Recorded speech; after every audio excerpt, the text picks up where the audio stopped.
హర్యానాకు చెందిన ఓ భక్తుడు షిరిడి సాయిబాబాపై ఉన్న భక్తిని చాటుకున్నారు.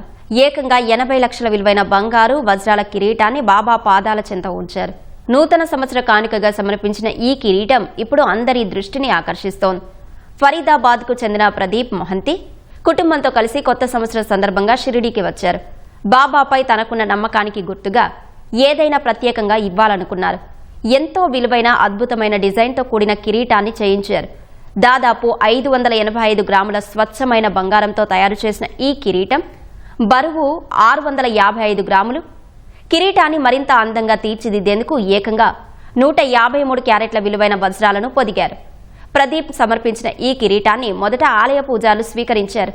తర్వాత కొద్దిసేపు ఈ వజ్రాల కిరీటాన్ని సాయిబాబా విగ్రహానికి అలంకరించారు. ఆ సమయంలో బాబా రూపు మరింత తేజోవంతంగా కనిపించింది. ఇంతటి భారీ విరాళాన్ని అందించిన ప్రదీప్ మొహంతి దంపతులను సాయి సంస్థాన్ ఘనంగా సత్కరించింది.